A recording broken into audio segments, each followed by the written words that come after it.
Hello students, তোমরা জানো খুব রিসেন্টলি ইউজিসির একটা নোটিশ আমাদের সামনে এসছে, যেটা ইউজিসির review committee, UGC NET review committee যেটা সামনে আনছে এবং আজকের তারিখে 27শে মার্চ 2024। এটা যদি তুমি 28শে মার্চ দেখে থাকো তাহলে অবশ্যই এটা তার আগের দিনের একটা নোটিশ।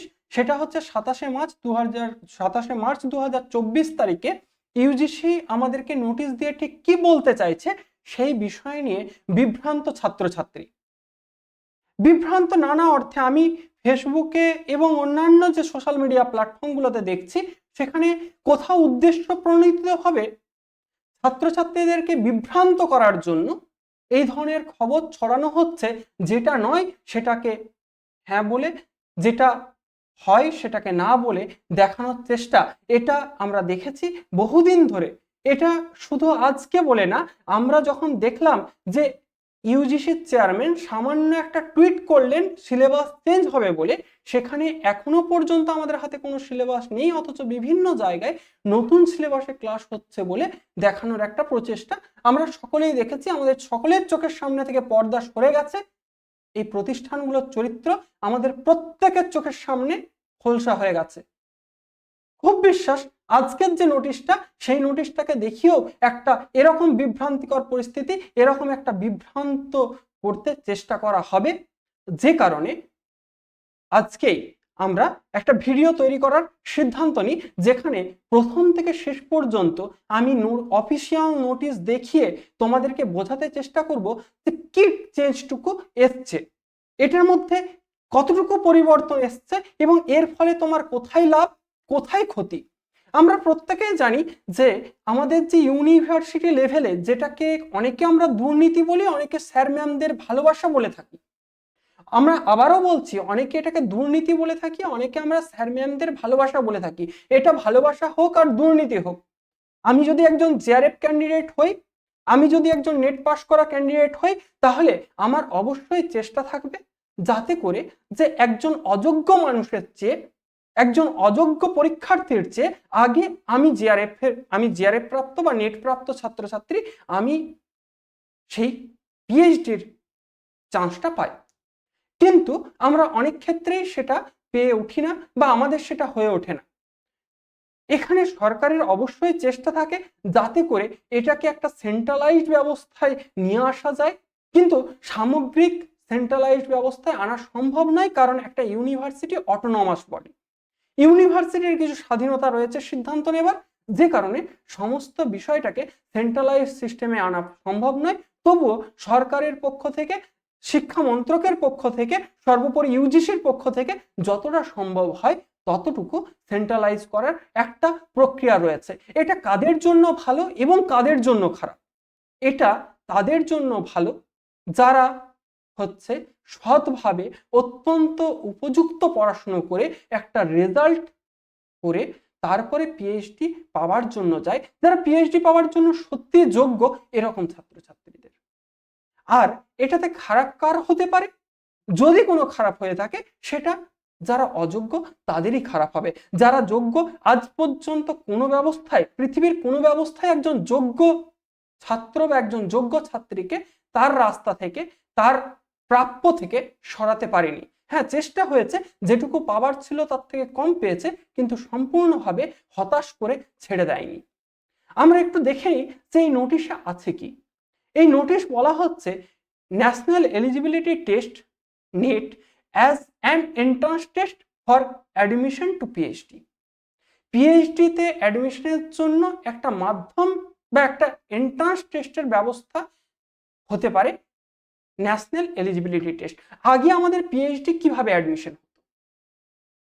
বিগত যে নোটিশ আমরা পিএইচডি অ্যাডমিশন সংক্রান্ত পেয়েছিলাম, ইনফ্যাক্ট বাঁকুড়া ইউনিভার্সিটি রাজ্যের ইউনিভার্সিটি হলেও তাদের যে অ্যাডমিশন প্রক্রিয়া ছিল সেই অনুযায়ী যদি ধরা হয়, তাহলেও যেটা ছিল সেটা হচ্ছে নেট প্রাপ্ত ছাত্রছাত্রী যারা, শুধুমাত্র নেট প্রাপ্ত ছাত্রছাত্রী যারা এবং যারা নেট পায়নি, তাদেরকে এন্ট্রান্স টেস্টের মাধ্যমে, অর্থাৎ ইউনিভার্সিটির যে পরীক্ষা হয় সেই পরীক্ষা দিয়ে তারপরে তারা যদি সিলেক্টেড হয় তাহলে ইন্টারভিউ প্যানেলে যাবে। আদারওয়াইজ যদি কেউ কোনো রকম সরকারি ফেলোশিপ প্রাপ্ত হয়, অর্থাৎ সেটা নেট বা গেট পরীক্ষার মাধ্যমে প্রাপ্ত জিআরএফ, অন্যান্য যে সমস্ত নেটের ইকুইভ্যালেন্ট যে সমস্ত পরীক্ষার স্কলারশিপ রয়েছে, সে সমস্ত যারা পেয়েছেন তারা সরাসরি ইন্টারভিউতে যেতে পারবেন। অর্থাৎ এক কথায় আমরা বলতে পারি, যারা ফেলোশিপ হোল্ডার, বিভিন্নভাবে সরকারের ফেলোশিপ পায়, তারা সরাসরি ইন্টারভিউতে যেতে পারবে, সেটা ন্যাশনাল ফেলোশিপ হোক বা সরাসরি জিআরএফ।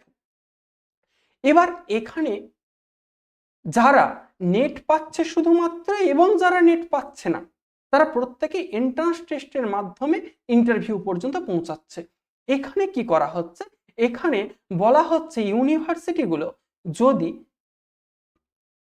তাদের অ্যাডমিশন টেস্ট, অর্থাৎ কোনো ইউনিভার্সিটিতে তার নাম পেট, কোনো ইউনিভার্সিটিতে তার নাম হচ্ছে রেট, এবার রেট বা পেট যা নামই হোক না কেন, সেইটাকে যদি না নেয়, তাহলে তারা নেটের রেজাল্টকে তারা কিন্তু দেখতে পারে তাদের এই অ্যাডমিশনের একটা ধাপ হিসেবে, বা তাদের সেই লেখা পরীক্ষা বা তাদের সেই এমসিকিউ পরীক্ষার বদলে এইটাকে দেখতে পারে।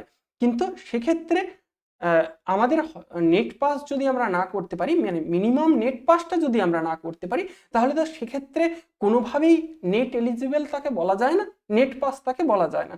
এখন যেটা করা হলো সেটা হচ্ছে তিনটে ক্যাটাগরি করা হলো। একটা হচ্ছে শুদ্ধ জেআরএফদের জন্য, একটা হচ্ছে শুধুমাত্র জেআরএফদের জন্য, অর্থাৎ জেআরএফ প্রাপ্ত যে সমস্ত পরীক্ষার্থী তারা 3 রকম সুবিধা একসঙ্গে ভোগ করবেন। 3 রকম সুবিধা কি কি? একটা, তিনি ফেলোশিপের জন্য এলিজিবল হয়ে যাচ্ছেন, অর্থাৎ তিনি জিআরএফ জুনিয়র রিসার্চ ফেলোশিপের জন্য তিনি এলিজিবল হয়ে যাচ্ছেন। একই সঙ্গে তিনি অ্যাসিস্ট্যান্ট প্রফেসরের জন্য এলিজিবল হচ্ছেন এবং একই সঙ্গে তিনি পিএইচডি অ্যাডমিশনের জন্য এলিজিবল হয়ে যাচ্ছেন। তাহলে যিনি জিআরএফ প্রাপ্ত, তিনি সার্বিকভাবে সমস্ত দিক থেকে তিনি এলিজিবল। এবার দ্বিতীয় ধাপ যেটা করা হচ্ছে, সেটা শুধুমাত্র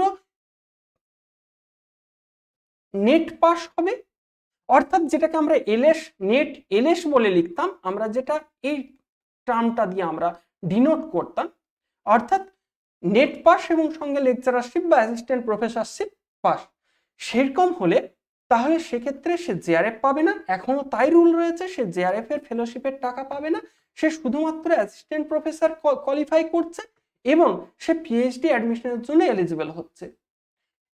আরেকটা ধাপ যেটা এর আগে ছিল না, এখানে একটা ধাপ ক্রিয়েট করা হচ্ছে, যে ধাপটা কেউ যদি নেট পাস নাও করে থাকে, তাহলে সেক্ষেত্রে মানে অ্যাসিস্ট্যান্ট প্রফেসর হিসেবে যদি সে নেট পাস না করে থাকে, তার জন্য একটা আলাদা টাইপের নেট পাস নিয়ে আসা হচ্ছে। অর্থাৎ আমরা যখন ফর্ম ফিল আপ করি, তখন আমরা একটা ফিল্ড থাকে যেখানে জেআরএফ কাম অ্যাসিস্ট্যান্ট প্রফেসরের জন্য আমরা ফিল আপ করতে পারি, আরেকটা হচ্ছে যে শুধুমাত্র অ্যাসিস্ট্যান্ট প্রফেসরের জন্য ফিল আপ করতে পারি। আগামী যে নেট হতে চলেছে সেখানে আরেকটা ফিল্ড বাড়বে, যে শুধুমাত্র পিএইচডি অ্যাডমিশন টেস্টের জন্য আমি নেট দিচ্ছি, অর্থাৎ একটা নেট পাসের ক্যাটাগরি সেখানে তৈরি হবে, যেখানে শুধুমাত্র তার ভ্যালিডিটি, তার এলিজিবিলিটি পিএইচডি করবার জন্য। তাহলে এখানে একটা নতুন ধাপ ক্রিয়েট করা হলো। সেখানে আমরা দেখতে পেলাম যে যারা অ্যাসিস্ট্যান্ট প্রফেসরও ক্লিয়ার করতে পারবেন না, তাদেরও একটা পাস করার সম্ভাবনা দেখা যাচ্ছে, যে পিএইচডিতে অ্যাডমিশনের সুযোগ তারা পেতে পারে, বা সেই পরীক্ষার রেজাল্ট দেখিয়ে তারা পিএইচডিতে সুযোগ পেতে পারে। এখানেও অবশ্যই একটা কাট অফ নির্ধারণ করা হবে, সেটা পরীক্ষার ভিত্তিতে, যে তারপরেও একটা ধাপ থাকবে যারা ফেল করবে, যাদের ফেল করবে তারা এখান থেকে বাদ হয়ে যাবে অবশ্যই, শুধুমাত্র পিএইচডি পর্যন্ত আরেকটা ধাপ, লাস্ট ধাপ যেটা শুধুমাত্র পিএইচডি করবার জন্য এলিজিবল। এবার একটা কন্ডিশন এখানে দেওয়া হচ্ছে, যারা জিআরএফ পাচ্ছে তাদের নিয়মাবলী কিচ্ছু চেঞ্জ হচ্ছে না, এবং রেগুলেশন 2022 অনুযায়ী পিএইচডির অ্যাডমিশনের যে পূর্ববর্তী রেগুলেশন ছিল, সেই রেগুলেশন অনুযায়ী, সেটাও আমাদের ইউটিউব চ্যানেলে রয়েছে, তোমরা যদি না দেখে থাকো সেটা তোমরা দেখতে পারো। যদি আমাদের রেগুলেশন 2022-এর রুলের মধ্যে, অর্থাৎ জিআরএফ কোয়ালিফাইড না হয়ে থাকে কোনো ক্যান্ডিডেট, তাহলে অর্থাৎ ক্যাটাগরি 2 এবং ক্যাটাগরি 3, যেখানে শুধু আমরা দেখতে পাচ্ছি যিনি অ্যাসিস্ট্যান্ট প্রফেসর ক্লিয়ার করছেন, আরেকটা যিনি শুধুমাত্র পিএইচডির অ্যাডমিশন টেস্টের জন্য কোয়ালিফাই করছেন, তাদের জন্য একটা জায়গা এখানে তুলে দেওয়া হয়েছে। সেটা হচ্ছে কিনা যে ক্যাটাগরি 2 এবং 3, তাদের জন্য কি বলা হচ্ছে, তাদের জন্য পিএইচডির অ্যাডমিশনের ক্ষেত্রে তাদের সার্টিফিকেটের ভ্যালিডিটি শুধুমাত্র 1 বছর। এবার এখানে একটা প্রশ্ন থেকে যায়, যারা নেট পাস করছে, যারা অ্যাসিস্ট্যান্ট প্রফেসরশিপ ক্লিয়ার করছে, তাদের তো অ্যাসিস্ট্যান্ট প্রফেসরের সার্টিফিকেট তাদের ক্ষেত্রে লাইফ টাইম ভ্যালিডিটি থাকে। এই ক্ষেত্রে কি সেই অ্যাসিস্ট্যান্ট প্রফেসরশিপেরও যে ভ্যালিডিটি সেটা কি 1 বছর হয়ে যাবে? এখানে খুব স্পষ্টভাবে 1 ইয়ার শব্দটা রয়েছে, কিন্তু এখানে এটা কোথাও লেখা নেই যে অ্যাসিস্ট্যান্ট প্রফেসরশিপ যে সার্টিফিকেট সে যেটার ভ্যালিডিটি ছিল লাইফ টাইম সেটা 1 বছর করে দেওয়া হচ্ছে। এটা কোথাও লেখা নেই। এইভাবে একটা বিভ্রান্তি সৃষ্টি করা হচ্ছে। এই বিভ্রান্তি থেকে গা বাঁচিয়ে আমার ধারণা ছাত্রছাত্রীরা চলতে চেষ্টা করবে। এবার এই জায়গায় কিন্তু সেই অ্যাসিস্ট্যান্ট প্রফেসরের ভ্যালিডিটি নিয়ে কোনো কথা নেই। যদি তোমার শুধুমাত্র নেট ক্লিয়ার হয়ে থাকে অথবা নেটের নিচে যে নতুন ধাপটা ক্রিয়েট করা হচ্ছে, যে ধাপে কিনা তুমি পাশ করলে শুধুমাত্র পিএইচডির যোগ্য হবে, এই দুটোর ক্ষেত্রে ভ্যালিডিটি থাকবে 1 বছর। অর্থাৎ 1 বছরের মধ্যে তোমাকে পিএইচডিতে যোগ দিতে হবে, তবেই তুমি এই নেটটার বা অ্যাসিস্ট্যান্ট প্রফেসরশিপের সহজে নেট সেই দুটো ধরনকে এই ক্যাটাগরি 2 এবং ক্যাটাগরি 3 এর পিএইচডির ক্ষেত্রে যে লাভ সেটা তুমি পাবে। এবার এখানে আরো একটা কন্ডিশন লেখা রয়েছে যে শুধুমাত্র এই নেট পরীক্ষার রেজাল্টের ভিত্তিতে নয়, ইউনিভার্সিটিগুলোকে নিতে হবে, ছাত্র ভর্তি করতে হবে, তার যে ক্রাইটেরিয়া সেটা হচ্ছে তার 70% ওয়েটেজ থাকবে এই নেট পরীক্ষার স্কোরের উপর এবং 30% ওয়েটেজ থাকবে পিএইচডি অ্যাডমিশনের যে ইন্টারভিউ হয় সেই ইন্টারভিউ। অর্থাৎ 2022-এর রেগুলেশন অনুযায়ী যে সমস্ত নিয়ম নির্ধারণ হয়েছিল সেই সমস্ত নির্ধারণ একেবারে কোথাও ভেঙে ফেলা হচ্ছে না, সেই সমস্ত নিয়ম থাকছে। সেই সঙ্গে একটা নতুন বিষয় যুক্ত হচ্ছে যে ইউজিসি নেট একটা বিভাগ ক্রিয়েট করছে, যে বিভাগটাতে পাশ করলে শুধুমাত্র পিএইচডির জন্য এলিজিবল হওয়া যাবে। এবার যে অ্যাসিস্ট্যান্ট প্রফেসরশিপের ভ্যালিডিটির কথা বললাম সেটার বিষয়ে কিন্তু এখানে কোথাও কিচ্ছু লেখা নেই, এখানে সেই বিষয়ে কোনো উল্লেখই নেই। অতএব এই জায়গাটা নিয়ে বিভ্রান্ত হবারও কিছু নেই। এখনো পর্যন্ত যা রুলস, এখনো পর্যন্ত যা নিয়ম, সেখানে আশা করছি সেই সমস্তই লাগু থাকবে এবং যদি পরবর্তীকালে কিছু চেঞ্জ হয় সেটা তো আমরা দেখতেই পাবো। সেটা আমরা কোথায় দেখতে পাবো সেই সম্পর্কেও এই নোটিশে বলা হচ্ছে যে জুন 2024-এর যে নেটের বুলেটিন বেরোবে, জুন 2024-এর যে নেটের বুলেটিন বেরোবে সেখানে আমরা দেখতে পাবো এর পরবর্তী যে সিদ্ধান্তগুলো নেওয়া হচ্ছে সেইগুলো। অর্থাৎ নেট পাসের ভ্যালিডিটি কতদিন, অ্যাসিস্ট্যান্ট প্রফেসরশিপের ভ্যালিডিটি কতদিন এবং অন্যান্য যে সমস্ত ধোঁয়াশাগুলো আমাদের রয়ে গেল সেই সমস্ত ধোঁয়াশাগুলো আশা করছি আগামী জুন মাসের যে পরীক্ষা তার বুলেটিনেই আমরা দেখতে পাবো। ফলে তো আর উত্তেজিত হওয়া নয়, যে যেমন ভাবে পড়াশোনা করছিলে সে সেরকম ভাবে পড়াশোনা করবে। তোমার পড়াশোনাতে যদি সততা থাকে তাহলে তুমি অবশ্যই চুজ করবে অ্যাসিস্ট্যান্ট প্রফেসর উইথ জিআরএফ এবং তার পরের দুটো ক্যাটাগরি তোমার লক্ষ্যই হবে না, ওই দুটো নিয়ে তোমার কিছু এসে যাবার কোনো কথাই নয়।